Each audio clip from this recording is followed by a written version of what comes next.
the NBA All-Star game this year. I didn't watch the game. You know what I'm saying? I didn't like the rule, like the whole little.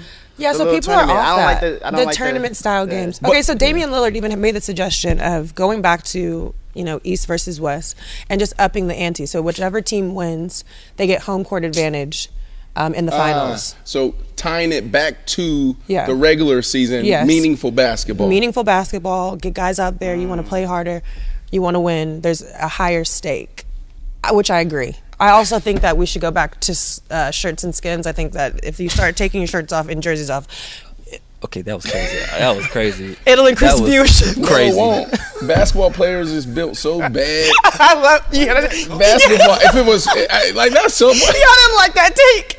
Everybody's face. Okay, that was a joke. That was a joke. See, what I was gonna ask, like, what would you add to the All-Star weekend that would like make you? I have a great. You know what? No. That's not what's. But I mean, if they did want to do like a 3-on-3 shirts and skins outside on the concrete court, I would attend. I'm just saying. But that's not what I want to add. For basketball, though, really? Yeah. What do you do? Please, we don't have to get into the details. Anyways. Okay. Look, I have some notes on suggestions. I think that I would love to see some sort of like 3-on-3 tournament, similar to what the WNBA is doing. Okay. But also include WNBA players. That would be cool. Well, we saw that last year. I want to see a shootout with Caitlin Clark and Steph. You know what I'm saying? Like, I would love to see that. Well, we saw that last year, Steph and Sabrina. Right? And she came out a couple of, but it wasn't a game. It was just a skills contest. Yeah, it was just skills. It was just a 3-point contest. Yeah. And they weren't able to agree to terms or agree to what can make it better. But I feel like that was a huge win. A lot of people tuned in for that. That was a big fail for the NBA and All-Star Weekend not bringing Sabrina back and continuing that shootout. Yeah, I agree. But I do like the 3-on-3. I do like the 3-on-3. And do a similar layout that they do right now within the W. So, what's the league called? Unrivaled. The Unrivaled League. Same layout. Unrivaled League, yes, 100%. So have you seen the, did you see how they brought the robots out or whatever? Yeah. My friend caught a ball from the robot. Yeah, so I don't know if you know, the Golden State Warriors are the first NBA team using physical AI. So basically what that means, they have 3 different types of robots. One robot is pretty much one that's like rebounds the ball. So Steph uses it actually, rebounds the ball, and then the robot like gives you the ball. Right. And then there's another one that plays defense, like they like do like practicing defense and offense or whatever. And then there's another one that goes in the locker room and it's like a motivation. Goes in the locker room. Motivational speaking. Wow, interesting. Yeah. Well, of course, that what happened out there, being out there in the Bay, Silicon Valley, a lot of technology. So they're always going to be the first. And then also from I love talking business around the athlete. A lot of guys make a lot of money being out there, connected to a lot of opportunities out there. But anyway, it's a whole nother conversation. Look, Kayla, you wasn't here yesterday. I talked about this yesterday. We talked about this yesterday. The NBA has a big problem. Think about what we're talking about. We're trying to, we as fans, casual fans, right, consumers, like we're talking about what can the NBA do? So you got to imagine that they're having this conversation every single day internally because they feel it, they see it. The numbers don't lie. What I said yesterday, it was bold statement. I said that I wouldn't be surprised. I'm actually not surprised. I said there probably will be a lockout or a work stoppage in the NBA this offseason. The collective bargaining agreement expires in 2030. Expires in 2030. I believe in 2028, either side can opt out of it. I don't see how they continue on this format. Viewership is decreasing drastically, right? People aren't engaged. It's really a bad product outside of 3 or 4 teams that's really playing. The Knicks, I think, is a good watch, right? The Knicks are a good watch. The Celtics are a good watch. All-Star. You're saying the product of the NBA. The product of the NBA. The product of the NBA. See, when I talk to people like you, you guys, it's always a fight having this conversation because you guys are real fans and always be like, well, no, we still watch, even with how you just jumped in. It's like, no, but what about the casual fan? The casual fan is where the money's at. Of course you're going to go to a game. You love basketball. You grew up in Cali, in L.A., where you grew up watching some of the best basketball we've ever seen. The Kobe Bryants of the world, the Shaquille O'Neals of the world. Of course you're a fan. But what about the places that don't have, the Lakers? So I think that there's a huge work stoppage coming. How do you feel about that? You think that's happening, or is that too crazy for you? I mean, I can see a world where, they feel like there's too many games being played, especially as a fan. It's like, where do I even watch my team play? Why do I have to have 4 different streaming services? Why is there 8 games a night? It's too much. It's an oversaturation of basketball, and it makes it less special. I do agree, but what does that number look like? Do we start paying the guys far less? Like what? See, she's on it. That's what I said. That's the problem. It's like the problem isn't. That's going to be the biggest problem is if you cut the games in half, or you cut some of these, go from 88 to 66 or whatever it is, then that means the media deals aren't as lucrative, which means less money to the owners and less money to the player. Yeah. So that's going to be the problem. Yeah. And this is actually a question you saying this, it made me think about the stat Brian gave us yesterday.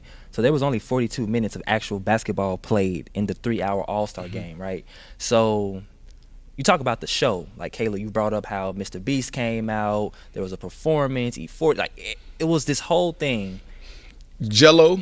Business, yeah. Like, he was a part of the WNBA All-Star Weekend and everything, which was hilarious. Did you see the Jello performance? Were you there for that? I wasn't there, but I saw it, though. Yeah, okay. All right, just go ahead. So you don't do you appreciate that though? Like them creating like an overall show as opposed to. I think that they have to do that. I think the reality is like most old people, because this is what this is, old people are not into the NBA anymore. So now we have to appeal to our younger audience, the younger demographic, our buyers, our consumers, people that are spending money. So we have to turn it into a performance. We have to turn it into a show. We have to bring in Mr. Beast. But that's why I'm saying they need to bring in more talent. Yeah. Like, as if it's going to be all these pauses on the game, it needs to be these like high impact moments that people want to watch. Get Kai Cenat in there. Drewski was at the game. Get Drewski on the court. Like, make everything a moment. Kai was there too. Kai was there. Drewski. Yeah, make everything a moment so that if the game is a little slow and a little boring, there's ways to offset that, and it keeps people engaged. All right, so you were in New Orleans for the Super Bowl. Went to the game, but also the entire week. It's like it's a lead up to the game. A lot of people may not realize, but there's so many cool things to do for the Super Bowl, parties to NFL activities and other events.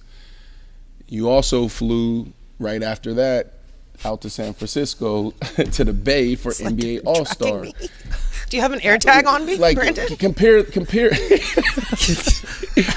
I say all that to teeing up the audience. Compare the two, right? Like, where's the NFL getting it right or wrong, and where is the NBA getting it right or wrong? Because you're someone went from both Super Bowl to All-Star from some of the biggest events in both sports. I don't think that's a fair comparison. I think you have to compare All-Star to Pro Bowl. And nobody cares about Pro Bowl. Okay. I didn't watch one thing from Pro Bowl. Right. Literally. Okay. And they're like, Super Bowl is like the finals, I guess. But I feel it is the finals and it's the biggest event. I feel like All-Star though is bigger than NBA finals. And the reason why I say that is because there's not one place. You're going from one city back to the next. Hopefully it goes to a game 6, a game 7, so you get a lot of basketball. But it's not like an event. They're just games. All-Star is an event. The NBA works on around the clock year round to put together an event. And that's what I'm looking at, like the parties. I guess that's what I want. Not from a business standpoint, but like, did you enjoy the NBA parties and events and activations better, the corporate events, or the NFL? Like, what's the difference there that you experience? Well, during Super Bowl, I was just doing media stuff. Mm-hmm. During this experience, I was doing more activations. Yeah. There's a lot of like women empowerment brunches and like networking opportunities. So I think from that perspective, I appreciate that more. That's good. Okay. All right. Awesome. Caitlin Clark. Yeah. So moving on. Actually, we're staying on the topic of basketball here. So her agent came out saying that it's impossible to fully compensate Clark for what she means to the WNBA. The numbers are astronomically wild. She was responsible for 27% of the entire league's economic activity for last season, $36 million in economic impact, to the city of Indianapolis, and her salary for next season is around $78,000. Kayla, do you agree with Clark's agent here? I mean, I think what Clark has done for the game of basketball in general, not just the WNBA, is something that we've never seen before. Do I think that she's the most valuable player? No. Most impactful? Yes. Go deeper there.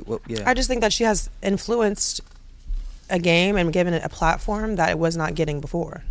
You know what I mean? It crossed boundaries that we have never seen crossed before. People care about the WNBA, not solely because of her, but she's definitely a pioneer. Yeah. And I think, too, from like a monetization standpoint, some of the numbers I was looking at, the WNBA merch sales are up 500% this season. Clark, 500% is crazy. Right. That's a crazy margin. Clark is obviously the number one sell. Angel, though, we have to give her credit too, is the number two in jersey sales. There's been 1,000% increase in player-specific merch sales. And I mean, if you know anything about just business in general, like merchandise sales are like your biggest ROI, or you're getting so much a return on your investment because of their jersey sales, just their name alone. Their, what is it called? Your NIL. Yep. Name, image, and likeness. Then two, the WNBA, they have a $2.2 billion contract right now. So ESPN is going to pay them $200 million annually for the next 11 years compared to the $30 million that they were getting before. And this is solely because of these players, these names. Yeah. So I mean, I do think that she is certainly impactful, but is she the most valuable player? No. I mean, the money that she makes off the court is crazy, but it's not comparable to, I mean, I don't know, LeBron James. Yeah.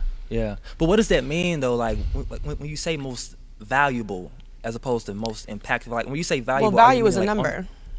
Say it again. A number, like you can. Her number does not compare to the numbers of the men in the NBA. Okay, understood. But impactful, certainly. I think that she has had an impact on the game, like LeBron James has, like Ant has. Yeah. She's in those conversations for sure. How much longer do you think it would have taken the WNBA to reach that without Caitlin Clark? You want to talk about politics now? What if it was just Angel and no Caitlin? No. See that you can't do that. Let's not play the what if. Yes, you can. It's not just Caitlin. It's Caitlin and Angel Reese. When this happened, you gotta, I like going back. A couple years ago, national championship, the first one. Angel Reese, Caitlin Clark. Huge battle turns into this cultural moment, right? Where even the White House got involved, right? Miss Biden, what we call First Lady, said some things and made it into a race thing, right? Yeah. Well, I think both teams should be here. What are you talking about? Yep. In the history of sports, we've never seen a loser go to the White House. We've never seen it. If you win national championship or anything in college or in the pro league, you get an invitation. So she made it into this, and it turned into this whole thing, right?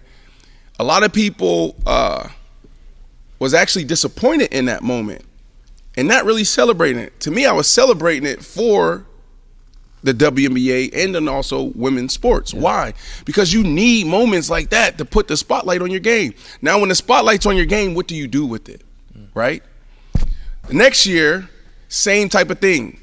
Caitlin Clark, Angel Reese, back-to-back, a lot of drama, right? So you needed both of them for this thing to work. If you just had Caitlin, it wouldn't have been as big of a story. There was no villain. Yeah, there was. Yes, you need both, right? And so you got this spotlight on the game, and the game, what we realized is like, the game is actually dope. Yeah. Like, we went to the Liberty game, playoff, right? And the atmosphere was crazy. It felt like I was at the Garden. Like, it was awesome, right?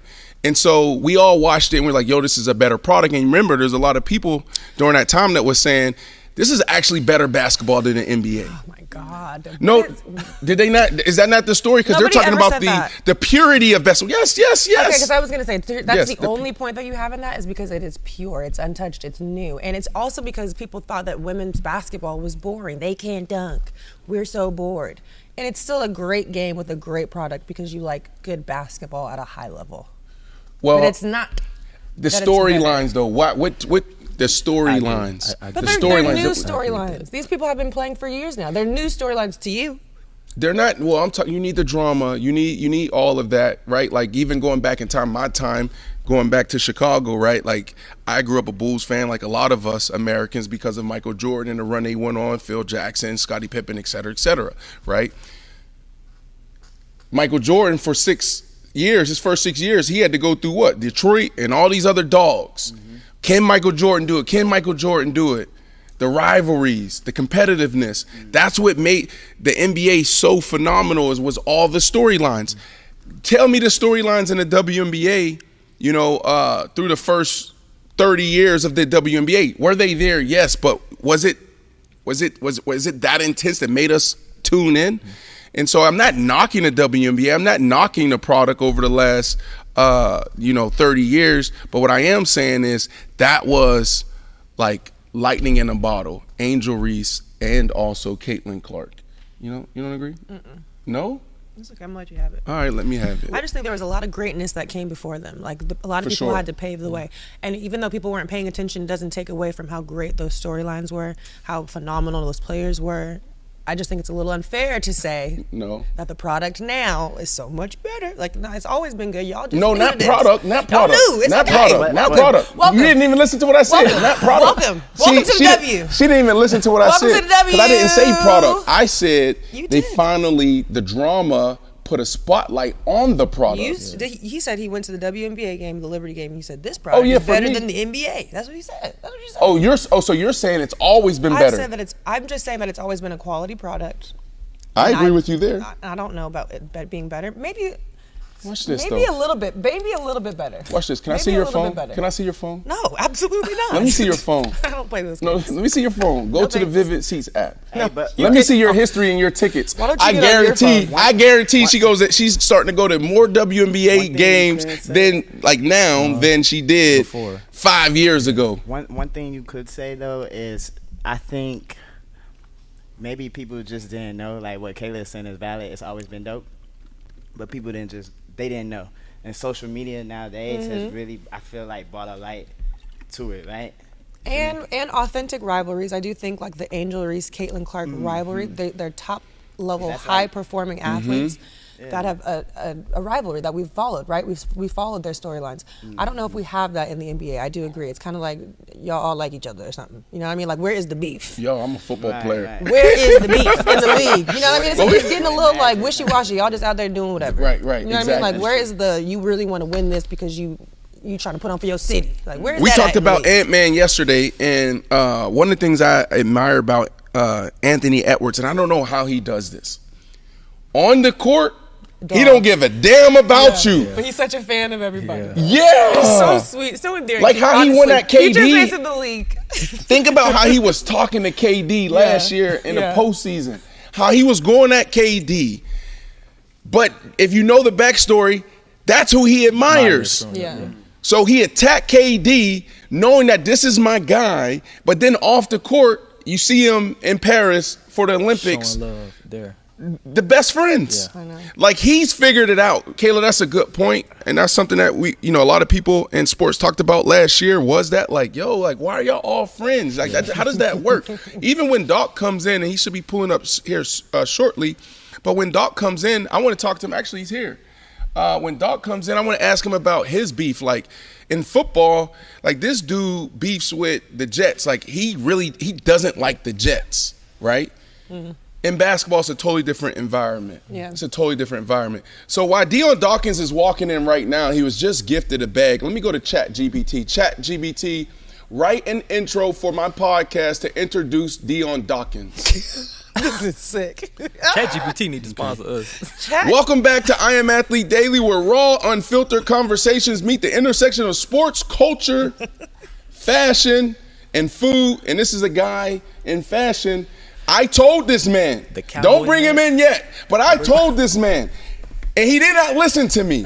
I said, bro, this is 2 years ago, a year and a half ago. I said, you got your space in fashion. Stay right there. Stay in that pocket. Okay. Dude walked in. Please find the picture. He walked in the stadium, 25 degrees in Buffalo. Super dope jeans, super dope kicks, icy chains. Okay. No shirt. I said, stay right there. That's the pocket, right? But no, he wanted to go over to Pat E. and he started getting too fly for him. He really in his fashion bag, but this is my intro. I just, got off topic here. So this is a guy, his personality, he's a leader. He's a man who knows to keep it real. From protecting quarterbacks to spreading positivity, Dion Dawkins is here to chop it up with us. But first, let me say this. Hold on. Can you rewrite this to give me a little bit more of his accomplishments, please, ChatGPT? No, I ain't going to do that.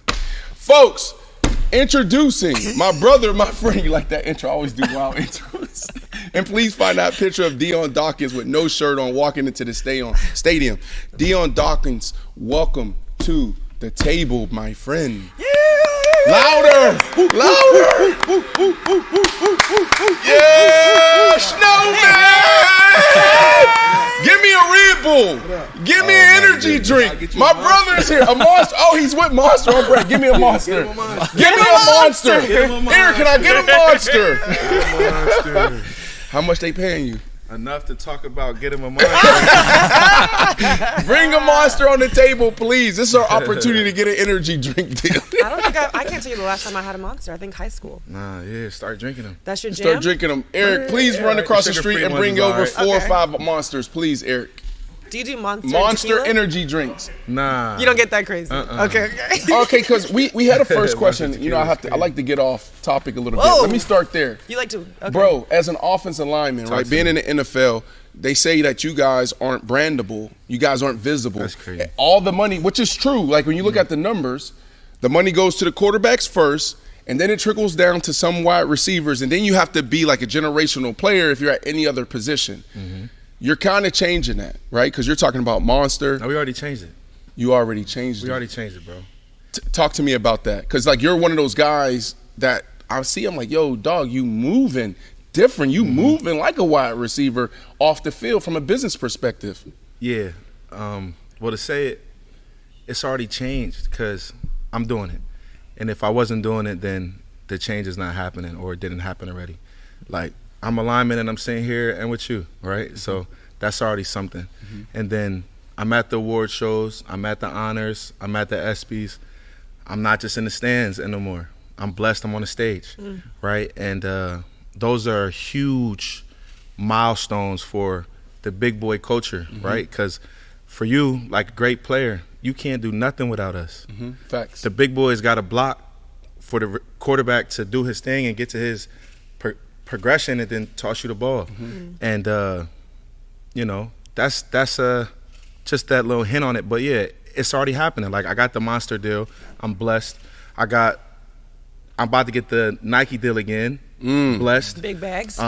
Big bags. Every like stuff just trickles. Shout out to Elliot Hill, new CEO of Nike. So it's just what it is. But I'm not one to hear no. I don't hear no and no more. So talk to me about that, bro, because I agree with you. We can't do nothing without you. That's why when it's Christmas time, the quarterbacks, they'll go take care of their guys. Yeah. You know what I used to feel like man, Fitz, cut, why you ain't buying me nothing? Don't talk about it. You know what I'm saying? But it's the quarterback showing, the love to the guys that don't get the attention. They don't get the recognition. If it ain't for you blocking, I can't catch that 70-yard touchdown, then spike the ball, do my dance, and my brand value increases off of that moment. So talk to me about that, bro. Was this intentional for you to be one of the faces of this change, or did you put a strategy in place we need to come together and change how people do business with the bigs? Well, I'm going to start off by saying no. It wasn't a strategy, but once you get in it, it becomes a strategy. It wasn't boom, this is what I'm going to do. This is where I need to have this hat on. I need to have this chain on. Dark is just dark. I'm just me. I'm telling you. Did you see our promo? Dark. I'm telling you. And I speak in third person, but dark is just dark. And I want to say this first before I forget. But they used to call us, those are the unsung heroes. Those are the unsung heroes. And then I'm like, bro, I hate hearing that. Why are they calling us the unsung heroes? And it's because who and why? Because nobody's singing a song, right? If we the unsung heroes, then sing. Somebody gotta sing. Somebody better start singing. That's a bar. And if the person needs to sing, and the person I want to see sing is my quarterback, sing. Lamar Jackson, sing, bro. McCaffrey, sing. Yeah. Sing your song. Yeah. They talk about McCaffrey and da-da-da. Why are you that? Sing. You ain't just sing, bro. Because we need you to sing, and I need you to sing. Yeah. And I'm one that, look, I'm going to make you sing. I'm going to make you sing. You're going to say my name. Yeah. But wait, speaking of names, though, I have a question for you. Yeah. One of your nicknames is Snowman? Snow with an H. Snow. With an H. Snow. Snow, man. Where does that come from? What's It's the story Jersey. behind that? I'm a Jersey boy, and Okay. the story of the Snowman is, I used to, as a hustle, I used to, where are you from? I'm from LA. So Cali. So like palm trees. So like in Jersey, like we went through all 4 seasons. The summer, spring, fall, and winter. And I'm 30. And when I was in middle school, elementary school, we still had landline phones on the wall. Right. And if there was a rumor that there might be school is gonna get canceled, the phone will ring about 5 or 6 p.m.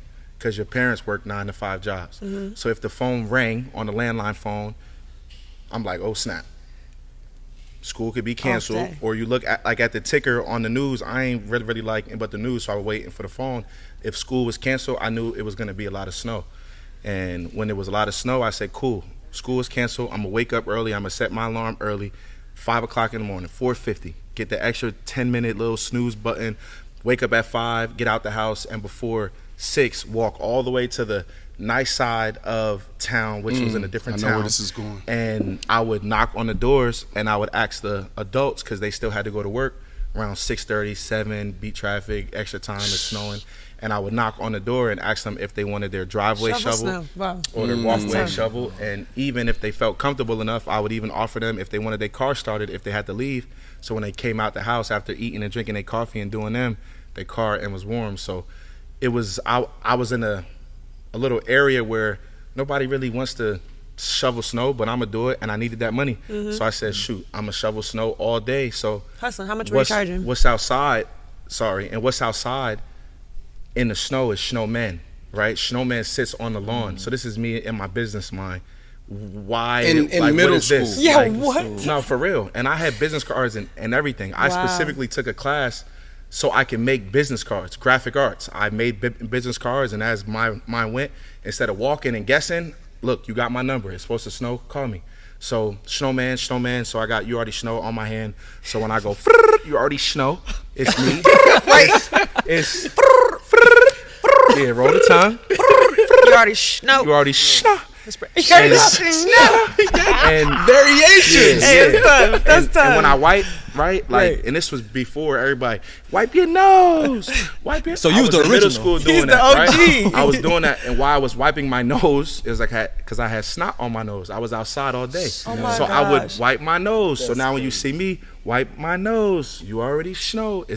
So now I become the fool. But Branding. now it's more plots and not plots, but plan. I got a plan now, so now I'm shooting. So Yeah, but I would charge like 20, 30. No. There's 2 things that came to mind. Well, there's a lot that came to mind. 2 things I want to lean into. One, is there a correlation between, an athlete, artist, or anybody, that's successful? Is there a correlation between that work ethic when you're young to what you do when you make it, right? Like, I talked to Rich the Kid, and he had a similar story. I have a similar story. I used to shovel snow, plow snow, do all of that, mow lawns, and then that same work ethic I took to football. So that's what I mean. Like, is there something there? And then the other thing is, from a business perspective, I'll let you run with both of these questions. It's like, then what's next? Like, what are you doing with the brand? Yeah, well, everything, of course, carries over, because one, as a kid, we still have video games. This is when Xbox Live was like starting. This is when everybody was just first starting the Duty. And when you get the whole day to play Duty, everybody was in the house playing Duty all day, right? And I was like, I ain't gonna play Duty. They're gonna be on when I can get home anyway. So let me wake up early, which everybody was already sleeping in because they get the off day. I'm gonna wake up early and I'm gonna get the advantage. So that definitely jumped into my athletic career and into my business life, because as an athlete, you learn which direction you want to go. If you want to be the first one there, if you want to be on time, if you want to be if you want to be the last one in the weight room, if you want to lift the most, if you want to run the fastest, if you want to do the extra, cool. And, you know, I figured out, all right, if I'm the first one there, if I could beat this guy out, if I can do a couple extra reps, I'm winning. Yeah. So I took all of that and I was like, well, I'm already winning now. I just got to do, all I have to do now is just perform. And the performing part is what I do. Like, I'm an athlete. I'm that dude, like, when it comes to left tackle. Right. And I know it. So, are you the best in the business? I'm the best left tackle in the world right now. And I'm talking about right now. And I understand what's going on, right? Mm-hmm. Big homie Trent had some stuff that was going on. I love he's the Mecca, right? I ain't trying to step on nobody's name. I ain't finna call. If I'm singing my song. Damn, I know I said two questions. You still got to answer where the business is going. Yeah. Maybe we do that when the monsters come. But all right, so staying right there, because you just said something, Big Trent, because a couple of years, like 2 years ago, I did a little research, and what I realized and what I saw, because I was trying to figure out who's the best in the league, right? And what came up statistically was Big Trent was the best for a couple years. He was the best, but we're not nobody's singing his song as a left tackle. We're talking about the Lamar Jacksons, the Josh Allens of the world, the Patrick Mahomes. So right now you're saying you're the best tackle. Okay, great, because it's about what have you done for me lately. I'll give you that. But is Big Trent the best left tackle ever? It's such a biased question. In my time, Trent is the best left tackle ever. He's the best left tackle that I've ever seen with my own eyes. You know, yes. You know, I've also seen Joe Thomas, right? And when I first got drafted, my O-line coach wanted me to set like Joe Thomas. And, you know, I had to tell him, I was like, I'm not Joe Thomas. I'm not Joe Thomas. Joe Thomas is going to set vertical and backwards, and he's going to stop every rusher. I'm not. I'm a finesse you.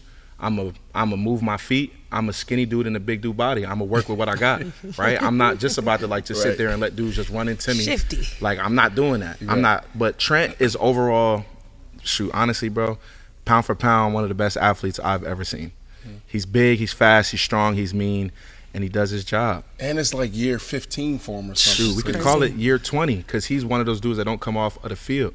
And just to say that too, right? Like one of my people had told me, they said, bro, currently I have the most snaps at left tackle, which, knock on wood, I have not came off of the field. So if we're talking about duration, bro, I've been on the field longer than anybody who we talking about. You know what? That's crazy. That deserves a monster. That deserves a monster. We need more. Bring it for the whole team. Get him a monster. Get him a monster.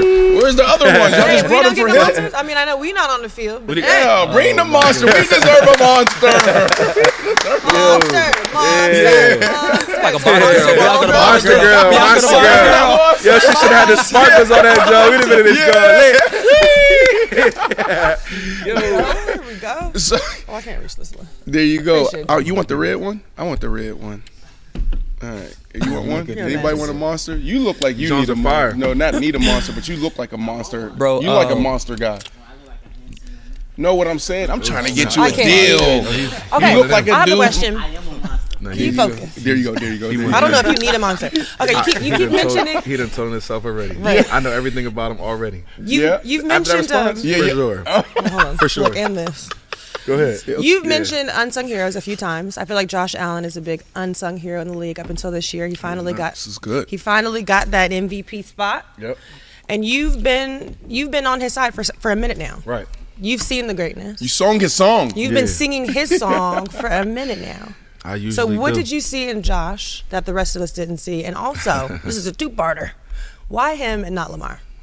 I don't want to. So let's start. First of all, because look, now I'm all messed up. The first question. What's the first question? What's the first question? Look, I'm gonna go one by one. Let's straight shooters. What did you see in Josh that everybody else was missing out on? Yeah, because you got to go back to. All right, so even going back when he first got in the league, before Dayball got there, it's like, yo, dude's completion percentage was down. You know, people talking about, is he a winner? He needed Stephon Diggs, et cetera, et cetera. So like, that was a real conversation. So honestly, at first I just listened. Right? I didn't judge myself. I just listened. You know, I'm in year 9, and when I got into the league, I had Richie Incognito I had LaShawn McCoy, Tyrod Taylor, the OGs, the real ballers, the ones that are still doing it, the ones that are the pinnacle of their positions. And I'm listening to what they are talking about of Josh. And I'm like, oh, because I'm not looking at that. I'm looking at my quarterback, which is Tyrod. I'm not talking about, oh, I want the young boy to play because he's better and he should be playing. No, I'm looking at Tyrod and I'm listening to what Tyrod is saying and what 2-5 is saying and what Richie is saying and E. Wood and some of these guys. And I'm like, all right. So then that got my eye on it and I'm like, all right, cool. So let me look a little closer. Like, let me see. All right, he is a big kid. Yeah, he is running around a little fast in practice. I mean, shit, he really did just make that throw. And I'm like, oh, well, sooner or later it's going to happen. And then once he touched the field and you see his confidence and you just feel it, like, because, like I'm a confident dude, right? And when I see another dude that's confident and knows who he is, I'm like, shoot, he's dangerous. Because the confident ones are dangerous. Confidence, everything. And I'm looking at him and I'm like, all right, snap. And then he's doing this, he's speaking right, he's answering right. And he's just doing everything the right way and also performing and not complaining, oh, I should be the starter now. I showed you guys, or just wait his time. And I'm like, you know, and then as playing with being a left tackle, him getting you out of trouble, because the quarterback has to get the line out of trouble. There's some quarterbacks that get their line in trouble. Once I seen that, I said, oh, yeah, he's definitely different. Explain that. Break that down. He just got me out of trouble. Break that down to those who may not be that close to the game. What do you mean by in trouble, out of trouble? So, like, as a quarterback, like, and I'll give references, like, you got year whatever Tom Brady finished at. Let's just say a number. If Tom Brady finished that year 15, okay? Let's say year 13 Tom Brady, he's not really running around and shifting and doing all this stuff. He's standing there like a statue, and he's waiting for the timing, and he's throwing his shots. He's hitting his targets. He's throwing his shots. And Josh Allen is one that he's going to look at everything. Oh, you got beat? Cool. I'm just going to drift a little bit this way and come this way. You good, dog? I got you. Throw the ball, right? And I've seen that. And even, bro, I'm telling you, like, me and Josh are so in tune now that, like, I'll say, go, go, go, go, go, go, go. And Josh will know, all right, Dion messed up, and I'm out of there. But it don't happen and no more. It don't happen and no more. But that has happened. And Josh immediately said, I appreciate you, Dion, because I heard you. I just got goosebumps, and bro, like, because that's the first time, and I played a long time. That's the first time I've ever heard an offensive lineman say that. That's receiver stuff. You talk about the receiver-quarterback connection. Yeah. Exactly. Yo, you see this? Yeah, you know what time it is. I'm there. I'm going. Nonverbal communication. You know, you got hand signals. Y'all do that. That's crazy. I lose all credibility. Y'all do that in the trenches? And it's not even y'all. That's just y'all. Because everybody can't do that. Everybody can't, bro. Because quarterback ain't really listening. They quarterback is, bro, there's quarterbacks in the league now that if you mess up, come on, yo, block your guy. Whoa. Slow down, cuz. Yeah. Whoa.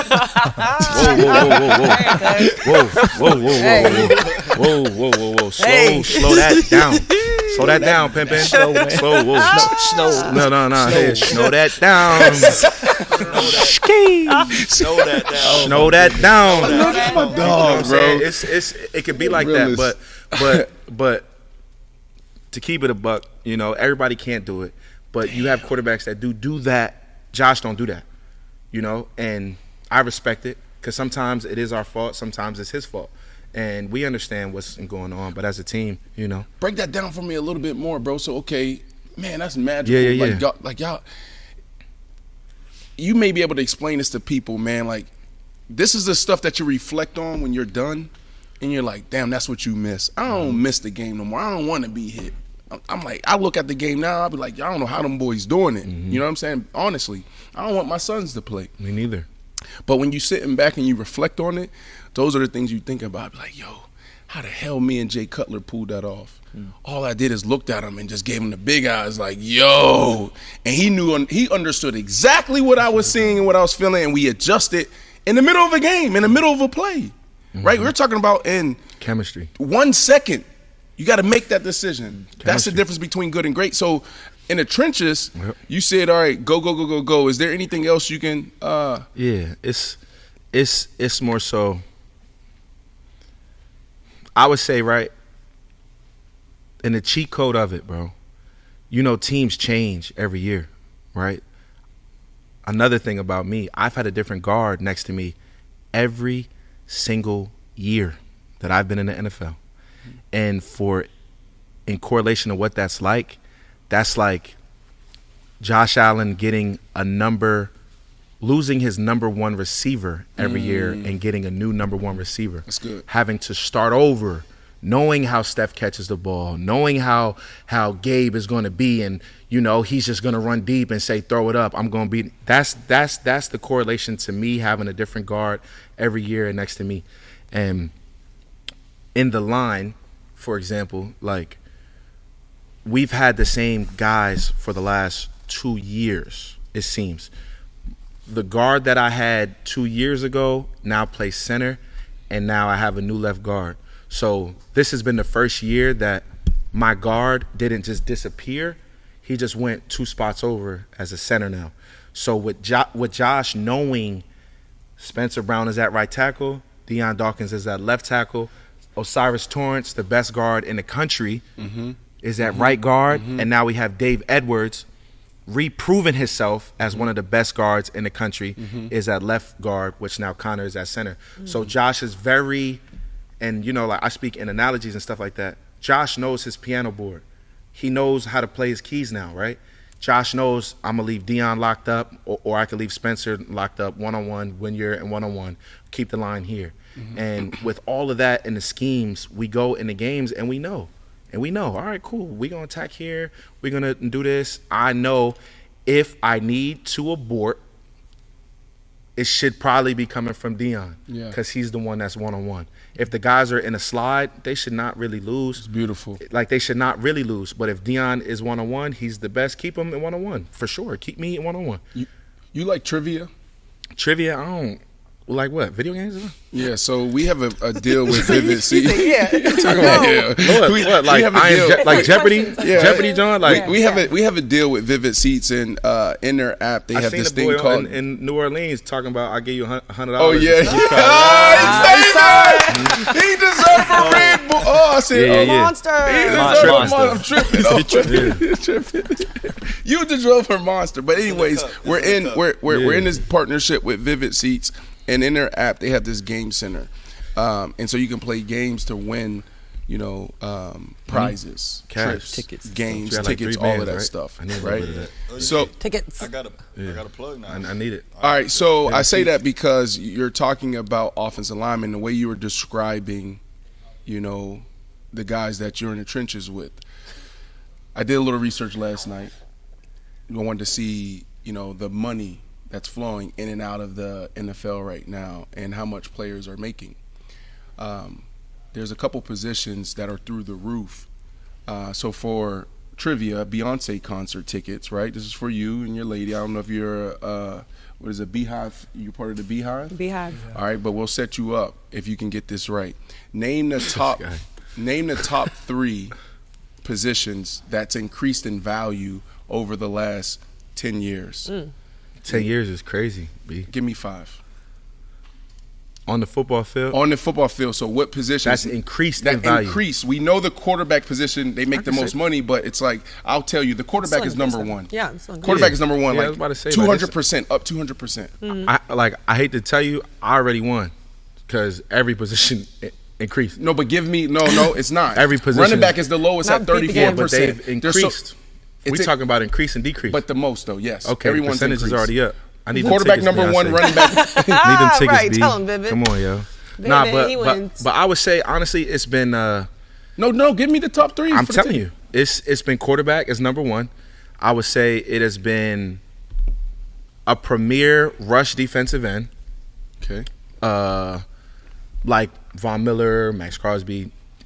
Wrong. Those positions. Hold on. I'm at number 2. No, I said top 3 in order. The number 2 is the offensive lineman. Oh, bro, I just thought, and that you meant like, what's your top, positions? Like 5 positions: corners, receivers, increase, tight ends.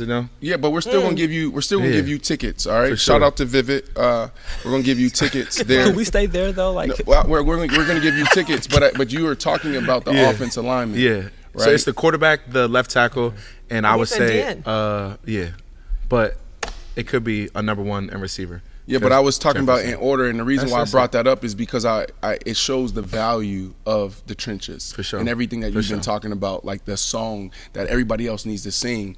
You know, they also, and I'll send you this this video that I watched last night because you brought up like C-Mac, right? Like C-Mac is able to do what he's able to do because the offensive line and Big Trent that he's playing. Talk behind, about it, right? So I wanted to say that. Yeah, so actually, we got one more trivia question here for you, and actually this is our opportunity to give our fans in the chat on YouTube to win opportunities to go to see a Beyonce concert as well. So Vivid is giving $1,000 in tickets to see Beyonce. And so my question that I got for you, and actually the entire guests and the fans as well, Beyonce made her movie acting debut in which film? Wow. Wow. The one where she was Fighting Temptations, or is earlier than that? Is it earlier than that? It's earlier than that, but that's good. It's earlier than that. I'm gonna say Fighting Temptations. She crushed it. Do I get to say what I think? Wasn't that the one with guys? There's somebody Fantasia? in the chat. Wasn't Fantasia in that one? I'll tell you one thing. Dream Girls. Nah, Dream I'll Girls. tell you one thing. It's something that it's hard to guess. This guy is one of my guys. He's one of my guys. You're one of my guys. How would I say this? Snoopy. Have they said anything? Tyrell said Carmen. Yes. Carmen. But wait, no. What's the full? We need the full name. Carmen Sandiego. No, just Everybody's Carmen. saying Oh, Carmen. flower in her hair. See, that's what I said. That was Carmen. That was the first Carmen, video. yes. It was not Carmen, her a best hip-hop work. opera. It was A not her best hip-hop work. opera. But That didn't hit the box office though. we love you, Queen. I mean, it was her first. No, you should have said box office. What's the box name? office is Fighting Temptations. Like, shoot, look, there's a lot of people with these little. No, Tubi Carmen. movies. I think it was on BET probably. It was probably on BET. Oh my goodness. What was the name of who got it right the first? Tyrell, you have won yourself an $100 gift card. Shout out to from Vivid Tyrell. Seats. Congratulations, Tyrell. Good job, Tyrell. So that is our Beyonce trivia for the day. Do you mind if I ask? 100% jump question? in, but let's make sure, Bianca, that we set up Snowman and his lady to go to Beyonce. Y'all are fans, right? Of course. Like, I'm sure they would love to have you guys there and set you guys up for an amazing experience. So shout out to Vivid for that. Continue to jump in the Game Center play. Yeah. Earlier when you were talking, and I feel like we went over this, like you really emphasized the business side, right? That you were talking about coming Love up. talking business. Me too. Like snow and everything, like how you kind of figured that out. Brandon, you oftentimes talk about like when you guys come in the NFL, you come as boys. Yeah. And when you leave, hopefully, if you stay long enough, you come out as a man. Yeah. The way you describe your upbringing, it sounded like you came into the league as a man. Yes, I did. So with that being said, is the NFL easy? That's the question. Is the In what NFL easy? aspect? Playing? Playing wise, handling the business, dealing with people, because you've already said like you're vocal and handling certain stuff. I'm quick. No, it's not easy. And I'm gonna always bring it back to this. If you don't know who you truly are, it's extremely hard. But if you know who you are, it can be easy in a way. But there's always that hard aspect. We are professional athletes, the best at what and we do. That's hard. Period. But if you know who you are, it can be a little bit easier.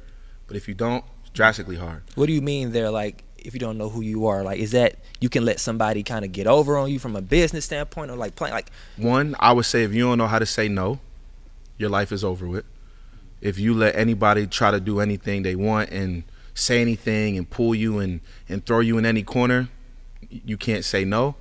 Or if you don't have that tool of saying no, it's a wrap. Like you've already failed. But if you understand, how do I say this? Like, you got to be able to communicate. And you got to be able to not work the room, but you have to be able to be in every single room. And be okay with who you are in every room. Like, I'm in rooms with people that I would have never thought. I mean, I would have thought, but I would have never thought. Like, I'm like, oh, snap, this is that, and that's that. That is exactly who that is. And, you know, you got to be who you are confidently. Like, I know myself. If I was in that room I would be the same way as I am and you are. I've been in some of those rooms right now, and I would it. even be in the room with my shirt off, like I usually do, and be comfortable and not feel no crazy, and be like, y'all invited me. This is Dion. Wait, literally? He means literally your shirt would be off? Can we show the picture of this man walking into the stadium? Do we have it? I never to me, have this my is shirt the on. brand. I usually never have my shirt on. This is when, first off, it took me a long time to lean into that. What you just said, being comfortable with who I am in any room. Yeah. Right, that's a hard thing for a lot of people. So I respect you for that, because I've been in rooms with you where I'm like, yo, bro is bro. Yeah. And that's why you're thriving, right? Because people can see that, like, yo, no, he is this is what we want. Yeah. Be your true, authentic self. Has there been anybody like that's ever come up to you and give you your props on that, like a celebrity or somebody that you was like, oh, damn, like, I wasn't expecting, I didn't even know that he or she noticed that. The most recent was Terry Crews. Oh, nice. Was Terry Crews. I was very shocked of his personality. I was very humbled by his personality.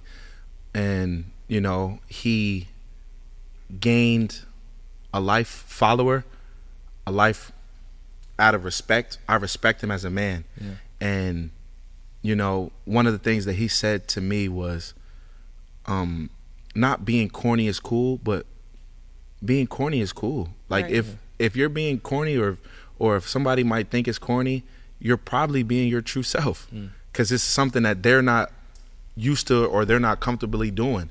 Like, you know, and he even mentioned the one thing was like Terry Crews gets on a set and he might do the chest pump, the muscle bounce, right? Yeah. And to a lot of people, like back home, what's wrong with this dude? Why he doing that? Blah blah blah. But Terry is Terry. Yeah. And he loves his family, and he gets on stage and he's himself. Yeah. And I respected that. But that was the most recent.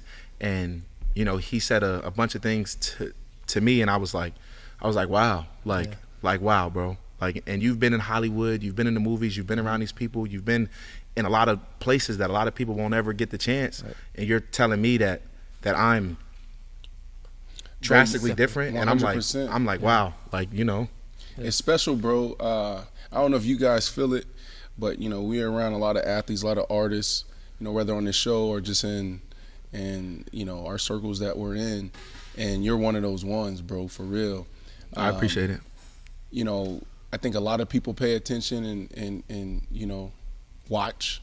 But when you, and I say this, and it's starting to sound weird, but I keep talking about this. Here it is. Like, when you did this a year and a half ago, I was like, oh, bro, no, bro, get it. Bro, got it. Like, you know what I'm saying? I don't know why you ain't continue to do this. Oh, you didn't have the chains on. Oh, that's what I said. I think that was my comments. I said the only thing to tweak this was the chains. Yeah. Why you ain't put the chains on here? Because I was pure self, you know, and what was you thinking? What inspired this? Bro, nothing inspired it. I ain't having no shirt to wear. No, bro. You like that, huh? I'm keeping it a buck with you. I'm keeping it a buck. I did not have no shirt because I had the Mary pants, and I was like, I usually wear darker colors on top. I can't wear no darker color on top. It got to be a white shirt up top. And, you know, like, bro, I'm a bigger dude. I ain't wearing no white shirt. Like, I ain't. Oh, we don't know the rules. You know what I'm saying? Yeah. A lot of people. So that's don't know. a no-no. Oh, big. White this t-shirt? is Game Fit's exclusive right here. Yeah, right? wait, what is that? Yeah, this is what? What's what? Why can't you wear a white shirt? Yeah. No, I can wear a white shirt. You don't prefer to though. I mean, look. Darker is more slimming. What are we trying to do? Talk about it. Okay. Talk about it. You know what I'm saying? I thought black makes you look skinnier. That's exactly what she just said. Yeah. Okay. So black is slim. So why don't I have a shirt on? Because you like, I'm just giving black you because I'm not wearing the black. I'm gonna just give you body, and yaddy. And the bottom is white and blue. So if I wore a black shirt or if I wore one of my shirts, it would have been, you know, it would have conflicted. So I was like, cool, bro. What if about I'm a gonna white be beater? Nah, that's too. Nah, he had it. Like, no. Look, that's perfect. You're right. Ain't nothing wrong with that there. You were perfect. Yeah, what response did you get off of that? Like, Dawk is being Dawk. Yeah. And that's literally what Dawk is just, look, that is literally what they say. That's what I say. That's what they say. What was the I'm just temperature myself. outside? It was cold. It was very, very cold. Okay. For me, look, I'm flaring. Like, if you see, my shit is flaring. I'm flared up. But, hey, I'm comfortable with who I am. I ain't have no problem with it. I love it. Bro, so what, before we transition to a few other things, so fashion. I felt like the reason why this is like a big moment for me, for you, when we talk about your brand. Like, I felt like you found the lane. I was like, all right, big boys in fashion. He got it. All right, talk to me about fashion, your thoughts there, what's your style, advice, and what are you trying to do in this lane? That's a great question, B, because I don't know. I don't know what I'm trying to do in that fashion lane. I like to wear what's comfortable. Yeah. Like, I just like to be comfortable. And my thought is I can afford your fits like right here. like I can afford to be comfortable now in what I could be comfortable in. And like, we can't just go in any store and buy anything. I can't just get on a plane and go with no bags and be like, I'm gonna hit the mall. That doesn't exist for the big boys. Like from underwear, but you can't find no 3X draws in Target, Walmart, nothing. Right? So 3X. I got to make sure that 3X, 3X. 4X. You tripping. That's crazy. What? I'm 2X. That's crazy. You tried it. Did he reach? He tried it. He reached back. He has reached, but it's okay. Reacher. Look, crossed him up and dunked. What is he talking about? AI crossover. We're talking about draws here. Whoa, way shady. You're a big left tackle. You're the best in the world at what you do. So that don't mean what? So now, so I should be wearing a 6X then? No, 4X. We're not talking about draws, man. Listen, but to get back to it, B, it originally started just trying to be comfortable. Like, I just want to be comfortable, and then now that I can afford to, have somebody shop and then bring me what is in my size, and then lay it out, and now I pick what I think cool. That shirt is valid. I could put that shirt with these pants. I do have some camo shorts upstairs that I like. I'm going to put that, and with that, cool, I'm going to get that. All right. The hardest part be like ESPYs and honors and stuff like that. Would you crush ESPYs this year? I appreciate it. I'm just comfy. I'm comfy. Like, people's like, oh, like, you're going to wear a... Now, look. Now, this is the business part. Is that the ESPYs or is that honors? This is honors. That's honors. The ESPYs is when people were like, oh, and what you wear, you're wearing a skirt.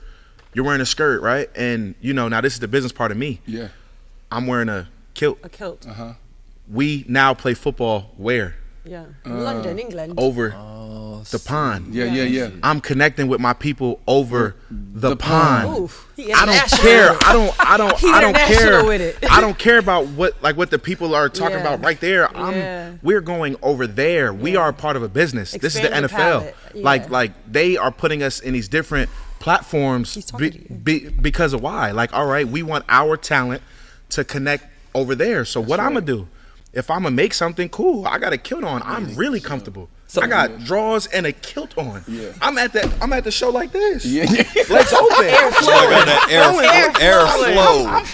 Yeah. I'm chilling. So if you could tweak one thing about each of our fits, like what would you tweak? Like whether it's a chain, whether it's a shirt, jacket. Don't bring it over here with it.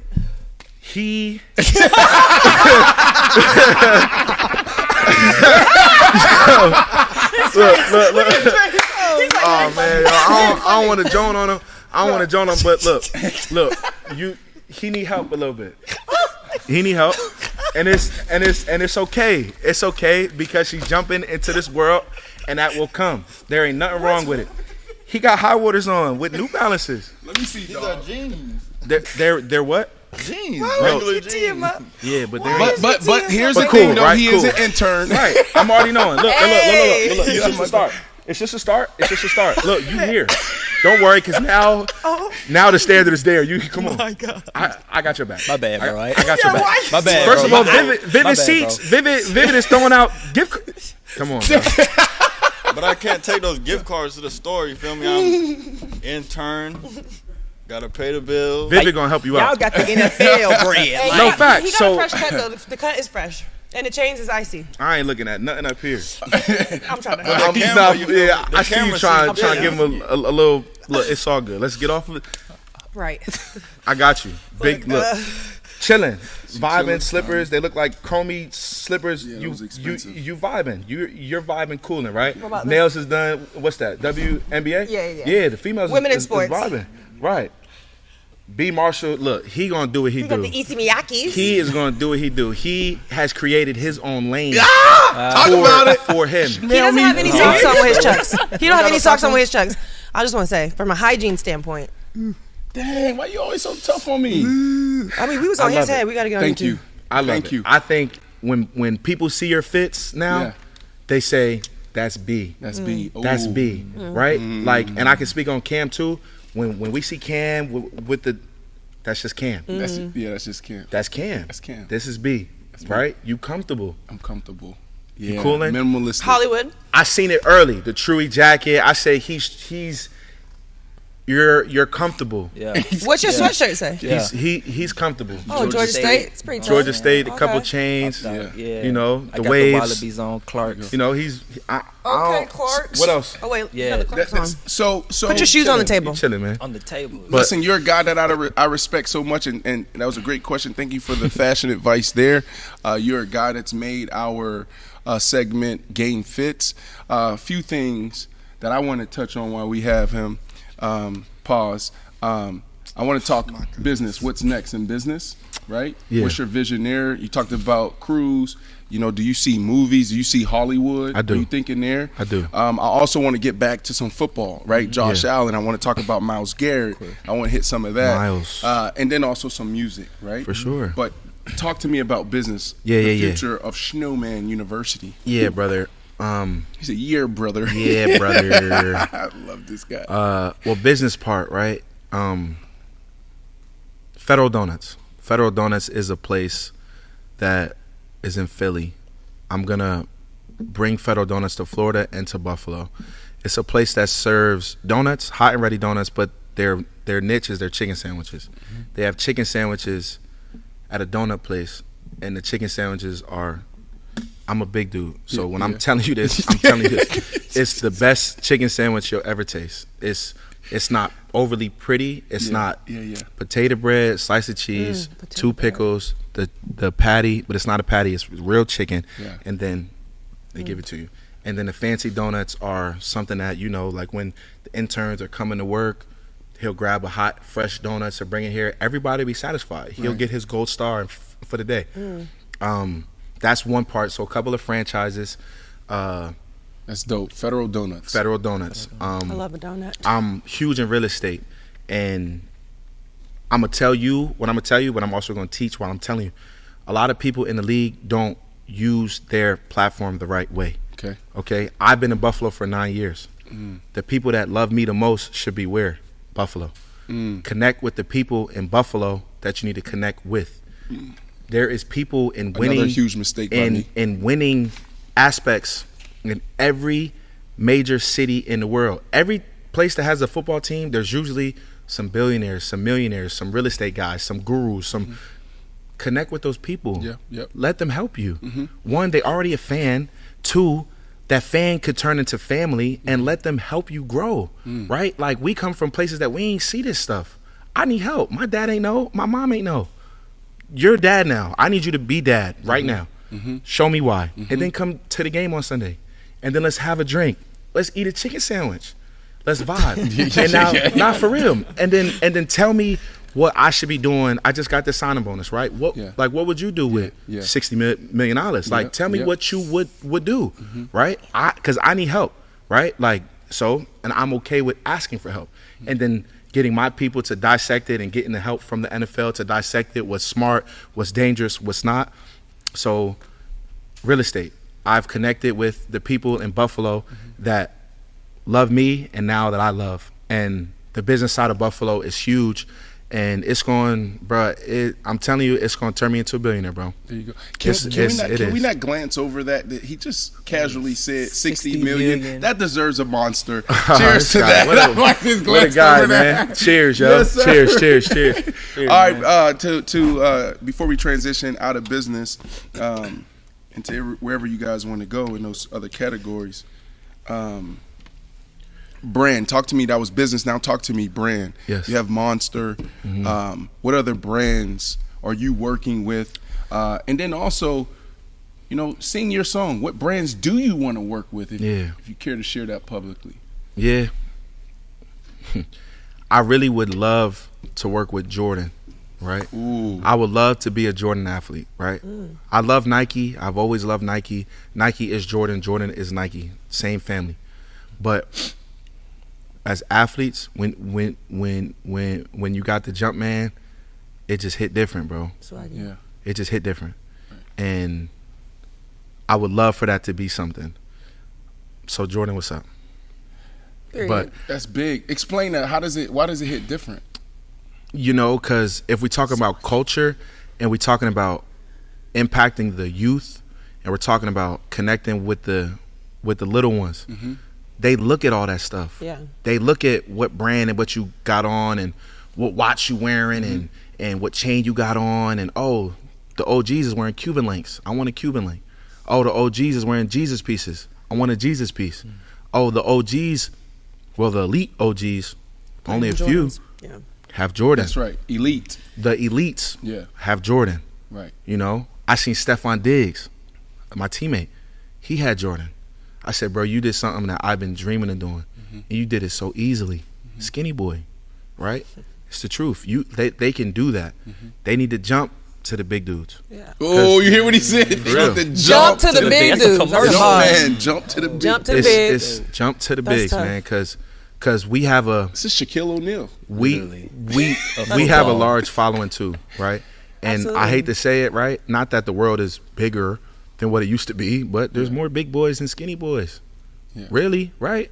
There's big boys, and they need to be comfortable with who they are, and they need something to be able to chase that's realistic, right? If you're yourself and you can push, you can play. You not only you can get Nike, which is beautiful, and I'm Nike and Jordan the same. I'm not trying to make one seem like, but no, not really. But no. It's Jordan. It's Nike.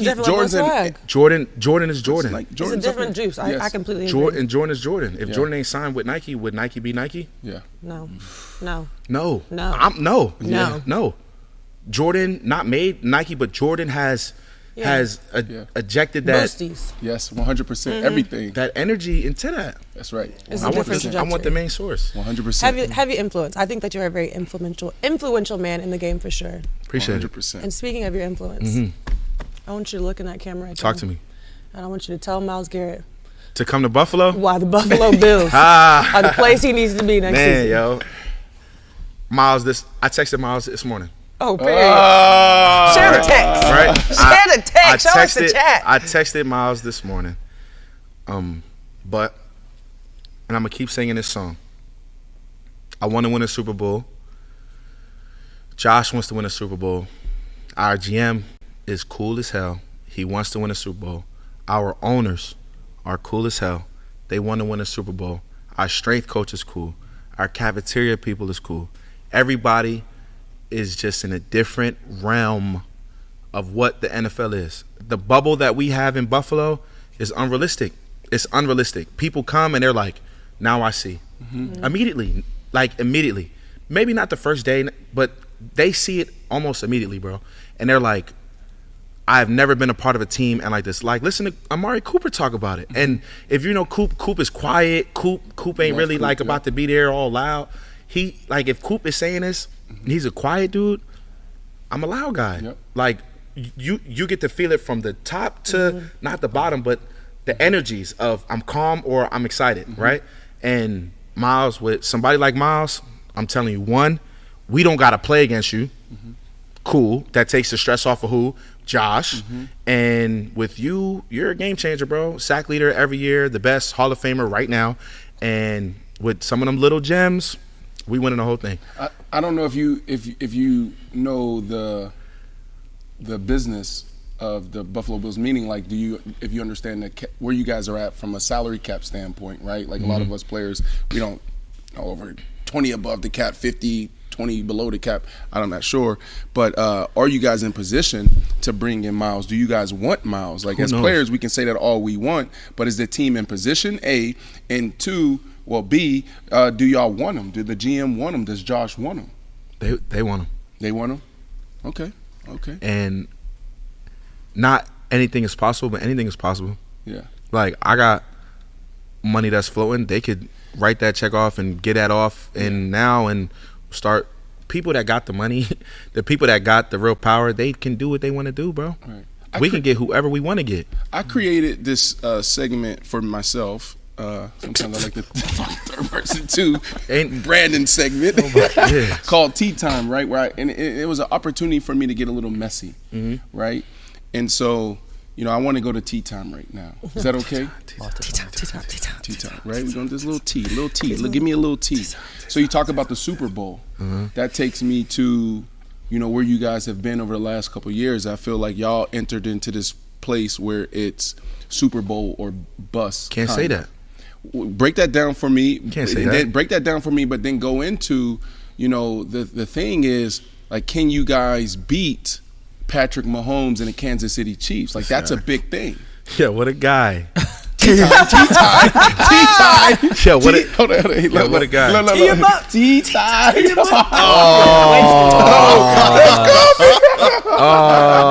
was my fault. Yeah, it ain't even get on you. It's only on the table. Tea time, go. That's what happens with tea time. That was my fault. Right, no, facts. It's tea time. True. Can we get a towel to set, please? B, first part of the question you want me to answer is what? So I can get it. So the first part of the question is, what was the Can first you beat part? Patrick? No, it wasn't. No, he's Super Bowl or bust. Super Bowl or bust. I stay right there. Yeah, that's where you went. And why I said you can't say that. One, there's only one winner every year, bro. Yeah. There's only one winner out of 32 teams every year. So how is it bust? They said that 2 years ago, like, oh, we lost Diggs. You guys have no chance. I mean, we obviously do have a chance. Why? Because we have the MVP quarterback. So I got a cowboy hat on because of Josh. I'm still in MVP mode. He went to Wyoming. They ride horses. I got a hat on. The full energy kit. I'm rocking with Josh, right? As long as we got Josh, anything is possible. Well, when I say Super Bowl or bust is because you guys have been in, some battles in the AFC. And the biggest battles and some of the most legendary games we've seen over the last 5-10 years has been us against the Chiefs. Right. And Patrick Mahomes continues to prevail in the Chiefs. So that's why I say, bust, because there's only a handful of teams every single year that's in position to win a Super Bowl. And you guys are one of them, right? And yeah, there is one, but isn't that the goal? Yeah. Isn't that the goal to win the Super Bowl? Every year. And the goal is to get the right team to have a chance. We only need a chance, like any team usually does. We only need a chance. And every year we have a chance. And then we get to the end, and then maybe it's like, maybe we need one more piece. Cool. And what's that piece? Miles. Nah, but I don't want to. Miles? I don't want to say, right, because our D-line gets there. Yeah. Our D-line is like that. From the left side to the right side. Yeah, y'all got some dogs. The whole D-line is dogs. But when you got that Miles factor, you got that Miles factor. Yeah. Just like having a Kobe factor or AI or Shaquille O'Neal. Like, I want those guys with me. I want them with us. And a couple things could have, of course, helped us. And, maybe a couple calls could have went the other way and da-da-da-da. Yeah. It could have been that. Yeah. But the games be so close that, I don't want to say that I can't be mad. That's just great ball. Yeah. Every time we play, it can go this way or that way. And so what? It's been going that way at that time. But those games are special, bro. What are you guys, 3-1? Nah. I don't know. Yeah. But it ain't that, though. Yeah. It ain't that. You're in those moments. Take us there, right? Because I agree with you. Yeah. And this is tea time for me to ask those tough questions, those messy questions. And I do enjoy it. I do enjoy tea time. But as a guy that's in those games, in those moments, what are you feeling, right? Like, I know you just mentioned a couple calls. We ain't going to peel back those layers, right? We don't need to start that. Your brand is too dope. But, like, what else is happening out there? What do y'all need? What does Josh need? What do you need? One of my favorite sound bites from this last season from Josh, he told the huddle before that last game, I don't need a lot, man. I just need everything you got. That's it. But do you feel like you guys are giving it everything you got? What is it going to take? Still not enough? Yeah. What is it going to take to get you over We're giving it everything we got, but it's still not enough, huh? Because how do you recover from a loss like that? Season after season. How do you recover from that emotionally? Take your helmet off, go to the locker room and keep on pushing. Because when it comes down to it, legacies in the sport world, right? You don't, hopefully, like, I don't sound soft.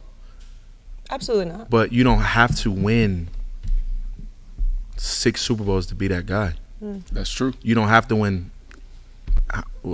8, 7 Super Bowls to get to the Hall of Fame. If the height of the NFL is Hall of Fame, we need to start with just getting one. And I salute Mahomes. I salute, Kelsey and those guys that are over there, right? Like who? Like we played Tyreek Hill and that one, and some of those guys that were over there. I salute those guys. They got a couple. Some of them guys have a couple and still won't be Hall of Fame, right? Like I know Josh. I know once Josh and we get one, because we're gonna get one. Once we get one, I know I'm going, and I know where Josh is going, right? And straight to the jacket. It might only take one. Yeah. Right? Yeah. And if the time ain't right now, it ain't right this second. But it's going to happen. And us knowing that, cool, we having fun. And we're entertainers. We're putting on a show. We are doing what we do well. And it's a beautiful thing. But all we need is one. And I don't know what it's going to take for us to get over that hump. But every year, we're going to keep swinging at it. That's it. We're going to keep swinging. That's so beautifully put, and just want to stay here on ball just a little bit more, and then we'll go into some other things. But we're going to get you out here. Be respectful of your time. I'm chilling. I actually like it here. Oh, nah, this is a safe space. Yeah, that deserves a monster. Yes. Cheers. But the team is in my ear. We gotta let the Snowman go. I'm like, no, I love this. My bro is here. Okay, great. All right. So take your time. He's holding you hostage. Yeah. Hell yeah. Let's go. That's what I'm talking about, boy. It must be the monster drink kicking in. Back in NFL mode. It is that. I love this guy. You don't understand. I don't like too many people. I love this guy. No, it's good. It's good. Our energy too close together. Okay. No, it's too much. Too much energy.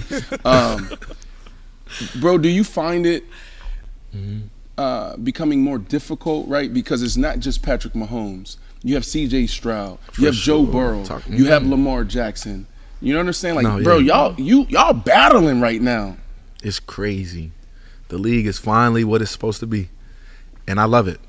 I love it because it's finally what it's supposed to be, and we're still one door away. Right.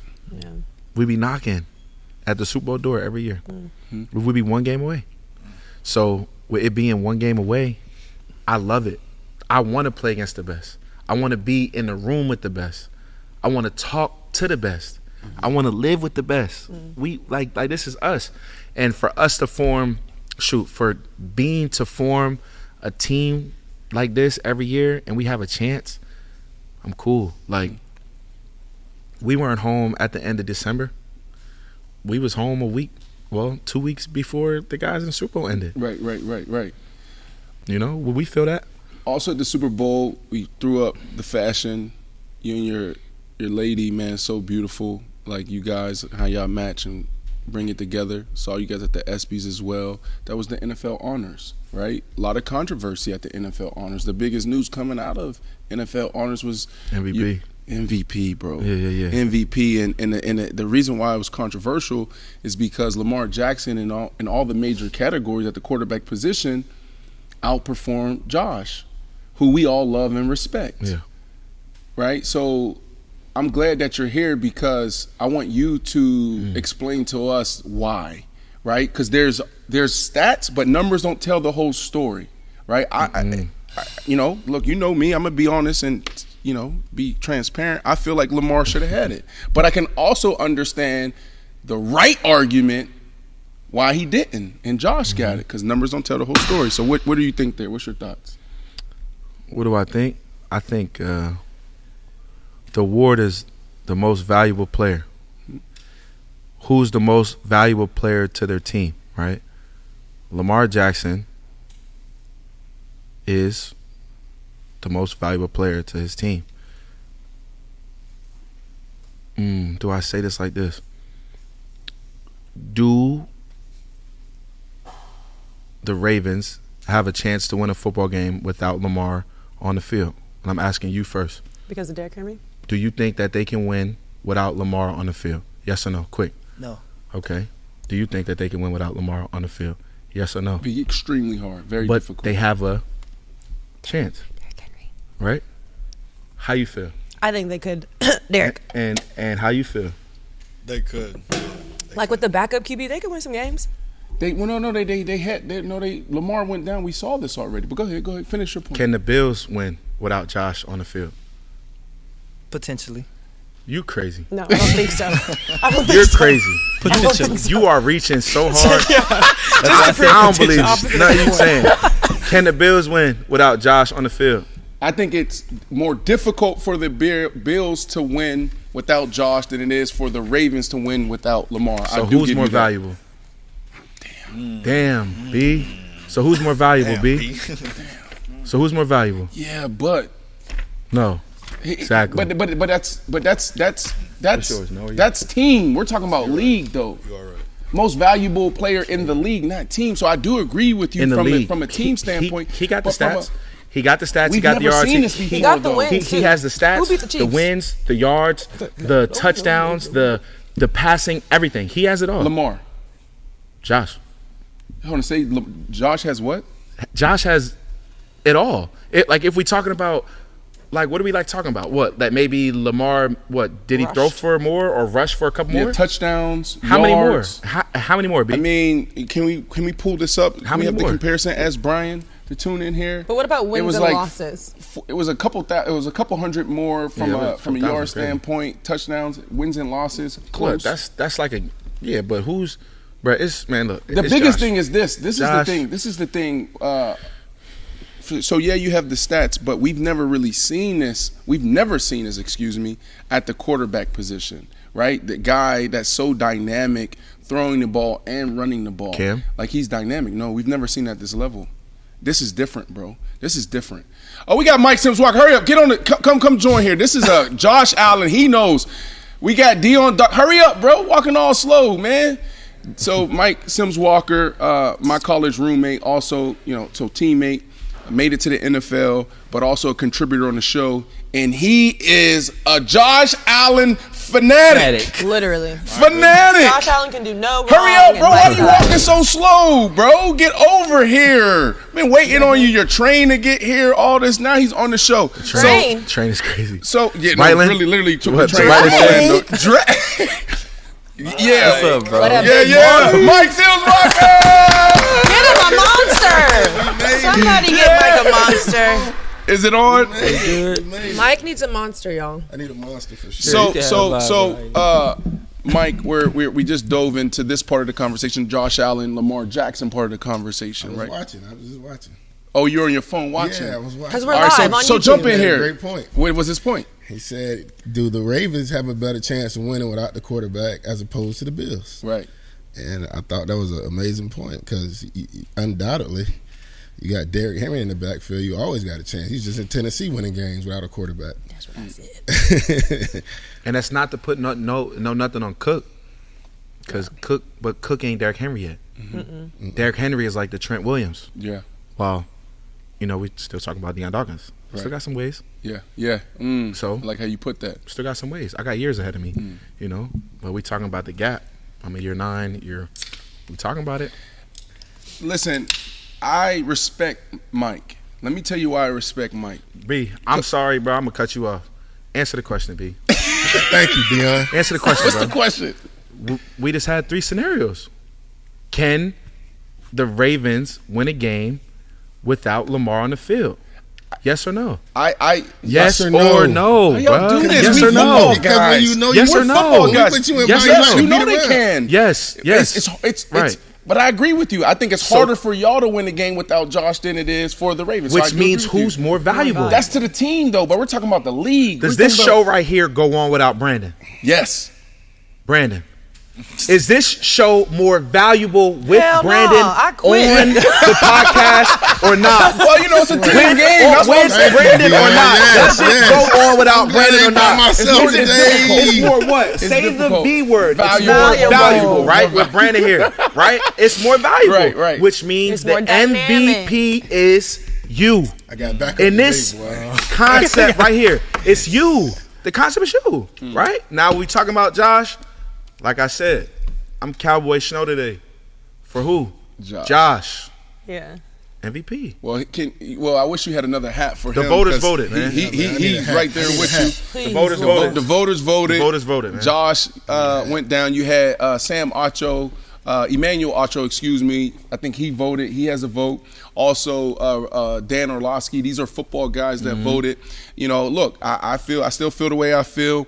But Mike, like I was saying, I respect you because from a cultural standpoint, it was bold for you to go out on a limb, right? And really, you know, it could have been bold, I should say that, to go out on a limb and pick Josh over Lamar Jackson, especially the year he had. I think we can all agree that Lamar had a phenomenal year. He's incredible. Nobody's taking away from him. He's that guy too. Yeah. So that's why I respect you for going out there and just sticking to it. Is there any message now that we got his guy here? Like there's no Josh without Snowman, right? Is there any message that you want to give to Josh Allen while we got his guy here? What's the sound? Not so much a message. I just want to know, how is he in the huddle? Like calm. Yeah, calm. He's calm when he has to be, and then when we need that fire is in his face. Right. Like he's not about to like go in there and be like, "Come on, y'all ready? We're gonna do it." Right. No, he's not doing that. No. You know what I'm saying? But when he says simple things like what she just said, like what'd he say again? Just so I got you. I don't need a lot, man. I just need everything you got. For sure. That was aggressive. And something simple as that, we know. Well, everything we got is enough, but you're basically telling us you finna give everything you got. So let's not be and this is where I live my life. I don't want to be the reason why Josh can't be Josh. And that's why I play so well. Wow. I will not be his reason why he is not who he is. That's good. I will not. So we all have that. Not fear, but we all have that. This kid is on a different mission. Yeah, accountability. And as we're here, we need to be a part of that mission. And because we're part of that mission, it's a whole. But to answer the question, he's calm when he has to be, and he's that dude when he has to be, and we understand it. He don't have to yell for us to understand how much fire is burning or what's going on. Right. We can see it, we can feel it, everything. When I start going left, when I start talking and chirping and da-da-da-da, and Josh is like, "Dog," I'm like, cool. Tighten up. Cool. Tighten How up. close are you guys? Are close? Close enough. You guys are close? Close enough. Okay, so do y'all text and talk to each other, call? Yeah, I can do that? I'll be at his wedding. You'll be at his wedding. Oh. Can you FaceTime him now? Can I FaceTime Josh? Yeah. Josh wouldn't like so that. Weird. I wouldn't do that. I thought it's such a weird request. I wanted him to have this moment. Big fan. Nah, I could do that for you.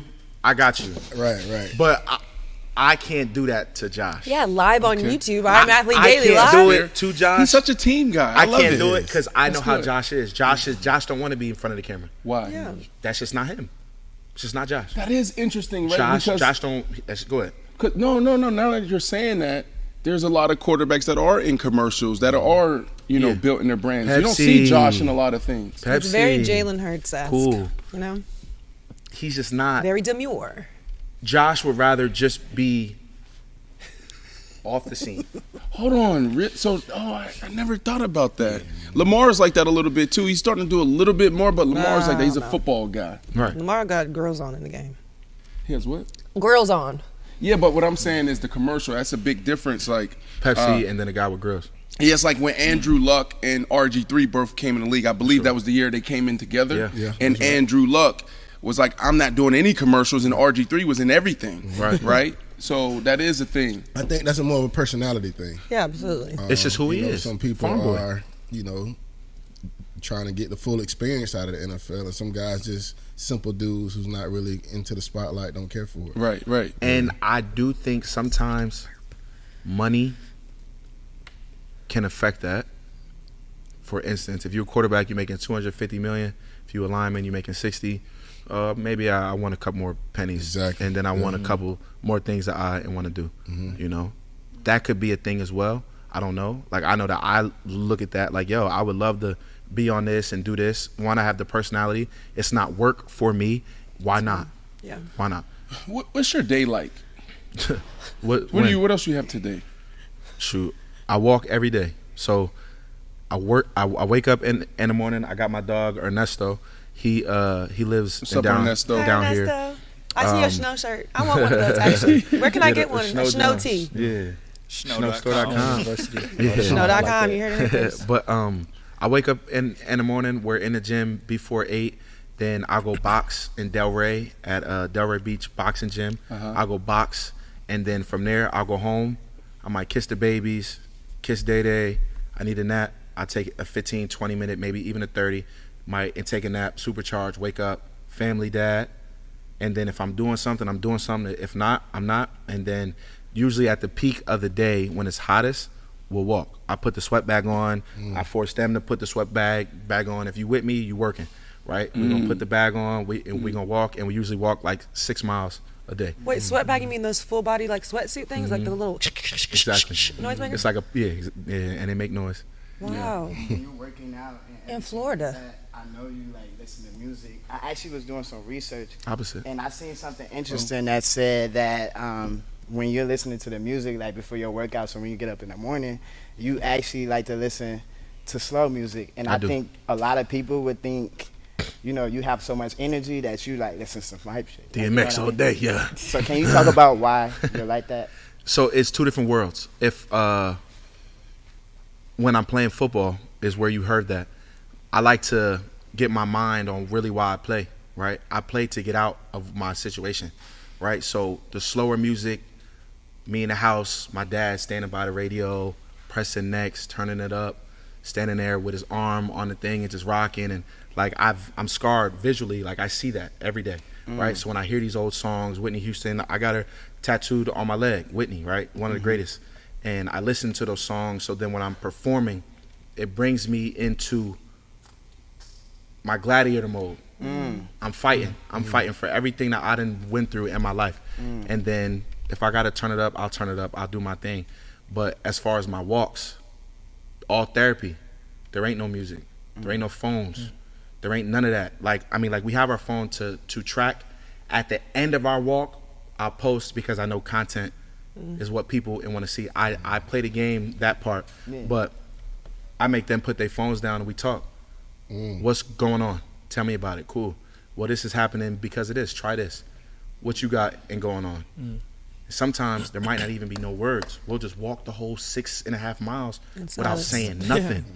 And sometimes that's more beneficial to any type of word. So, question, is this walk, is it like a certain pace you trying to keep? Because you said it's kind of like therapy also. So is y'all just walking and vibing, you know what I mean? Or is this like part of a workout where we trying to keep a pace up? No, we are working. We are damn near running. Okay. It's a fast pace, fast pace. Like we usually get this done in about 1 hour and 5, right? So it's like 6 miles in about 1 hour and 5. Yep.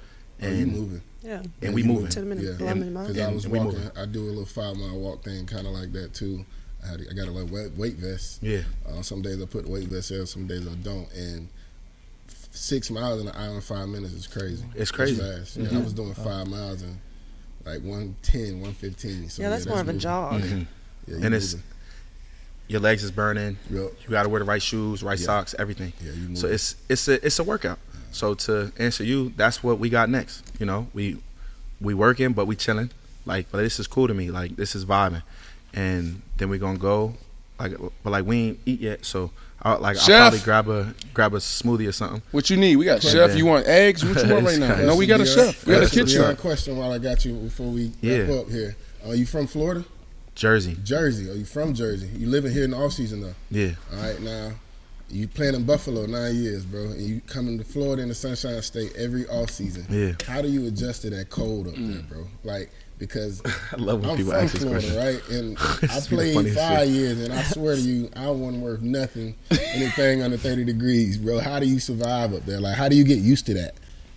Big boy. They pay you enough to afford a nice coat.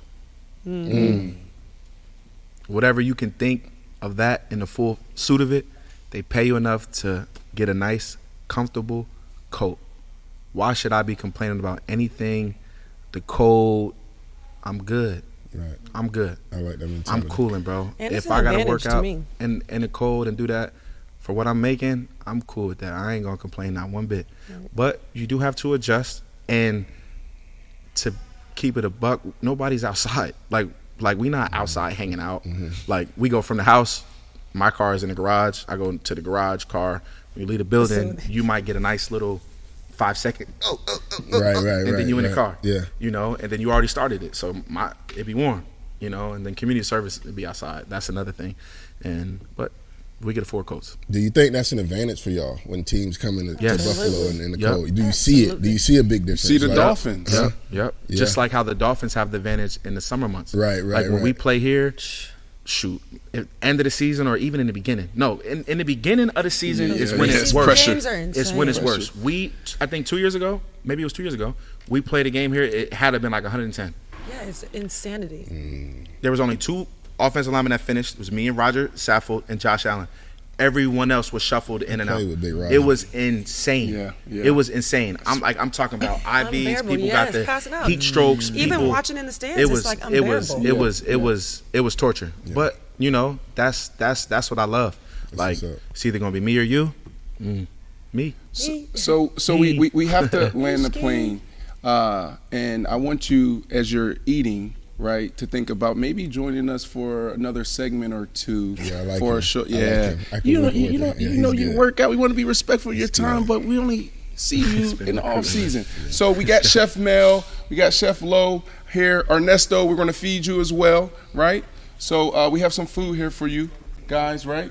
Chef. Yes, sir. How y'all doing? How y'all doing? Good. What's happening, brother? All right. So we got a little Haitian little ting today, yeah. That's the ching with it and whatnot. Ching. It's gonna be that legume, which is generally gonna be shrimp, beef, seafood, with a bunch of meat and vegetables, pretty much boiled down, seasoned up nice, and for little plantains there for you, yeah. What's up? How you doing? You all right? You all right? So go ahead, Chef. Good, my brother. Can't do this to me. Why can't do it to you? What going? I'm put you on game. What going? About 350. Yeah. These all nicely in shape people. Yeah. You put food on the table. There ain't no side plates. There ain't no forks. There ain't nothing. I'm ready to dive in. This is you. That's why it's in a small place. So right, you but could all I just got is my fingers. I need and them spoons. You get me? That's a spoon. Yes, sir. All right, you there. I got and you. You're our guest, so this is for you, right? Nice. This for Yeah. them? Nice. But it's for what is it? Like, Get right. go ahead, I get got right. more in the back. I'm with it. Don't forget There it's you still go. Taco Tuesday. We got some tacos pulling up. Nah, yeah, let's keep pushing it closer. Nah, I ain't There you go. Cheers. So we're going to feed you there. Cheers. Then we're going to land this plane here. Thank you, Miss Lady. Yep. No problem. Now, Chef. Chef Mel, Chef Lo. Thank you so much. Appreciate y'all, man. I Thank you can't so wait to much. taste it. And this is turned into my favorite cuisine right now. Elvis Dumerville from Haiti, one of my favorite teammates, defensive end. This plantain is, I'm going right. I've been spending a lot of time at his crib with his family. They've been cooking a lot of their dishes. Yeah. It's turned into my favorite cuisine. Nice. I'm gonna have to work on some more, but yeah. Yep. And then this is Rich the Kid's favorite dish. Yeah. Who we have later as well, right? Yes, it is. Phenomenal. That's the plug talk, man. There we go. Yeah, the Plug talk. I think that's the show. It is. Is that the show? I still have a question though. Well, we had him for 2 hours. Y'all dominated the whole You just not getting Bro, to you the gotta question, dive. bro. Nigga, I be telling you when we in the press conference room, bro. Real question. Go. I got your back, Real yo. question. Don't let him pick on you no more. Yeah. Are you a gamer? Yeah. So you play Call of Duty, right? So in Warzone, what has been your favorite loadout? I like the. I'm an M4. M4. Yeah. What's your secondary though? What you got in the pocket? I don't ever. It's a sniper. It's the car. Car 98. Car 9. Okay, real gamer right Yeah, there. Real car gamer? 98. That's all I needed to hear. Yep, Real yep. gamer. I be moving around. If we be getting busy. But you know that gaming world is huge too. It really I'm gonna tell you the truth. If B was real smart, which he is, I am athlete to probably have a gaming branch too, because the gaming world, just like how the streaming world, just like how the what do they call them, streamers, like the Kaisenet, streamers. Yeah. There's a whole world Absolutely. of the gamers, right? So I'm gonna just put you on game you know, like I drift cars. I'm a drifter, right? So I have a drifting team, Snow Motorsports. We have an event in Immokalee, Florida, which is out in the country this weekend. I'll be there Thursday, Friday, Saturday. And, you know, I've got the opportunity to drift and build a relationship with T-Pain and Hurt because they're drifters, right? But T-Pain is also a very, very, very, very, very, very smart human being. Like Snoop, like Shaquille O'Neal, and now I see T-Pain has been not above the radar, he's been under the radar doing what he's doing. And T-Pain, the gaming world, if you tap in, it's very beneficial if you really enjoy it. Like T Grizzly. T Grizzly don't even rap no more. GTA. That's right. He plays video games. That's crazy. All right? Dirk was playing video games. You got these guys that are playing video games and it's benefiting them more than ever because the audience are the youngins. Right. Roblox. Have an I Am Athlete board in Roblox. So they can jump on a basketball hoop and do it. I'm telling you. So I appreciate the flowers. And because I'm a smart guy. MVP. How about we just partner on it where it's too much for me? Why don't you just take that vertical? You take that vertical because you know it, right? Yeah. And that's your thing. Right? I can't do it alone. For sure.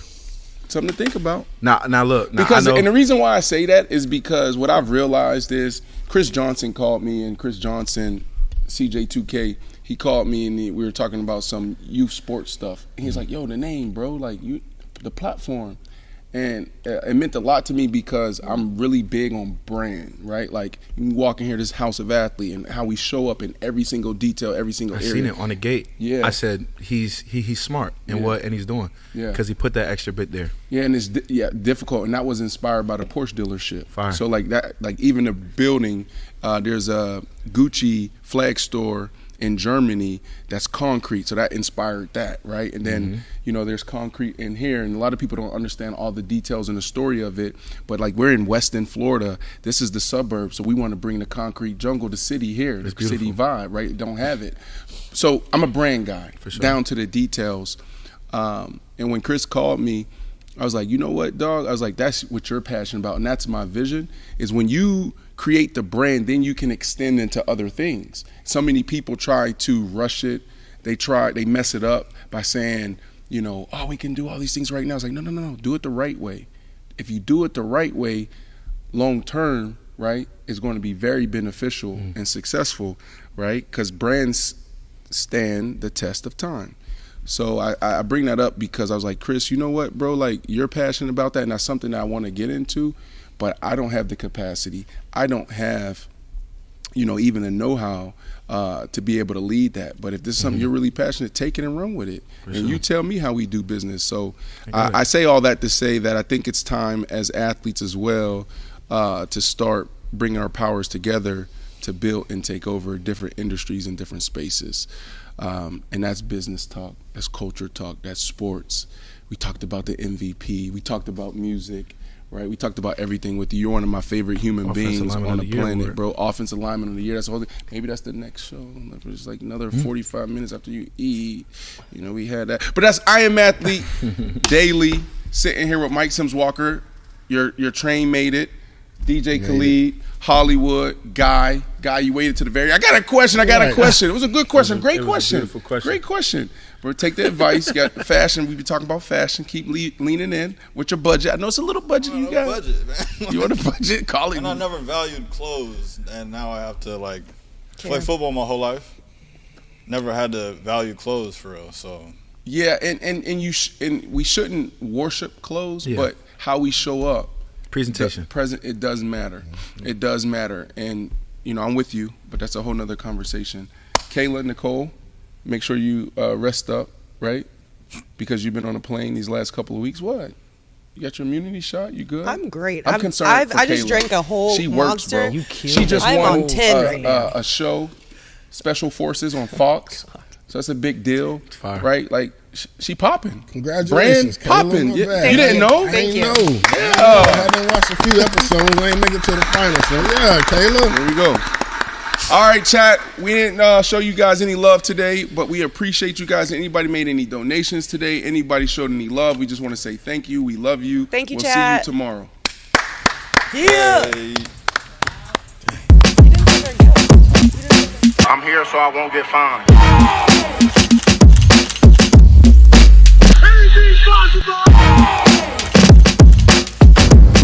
We talking about practice. Come see me. I'm about that.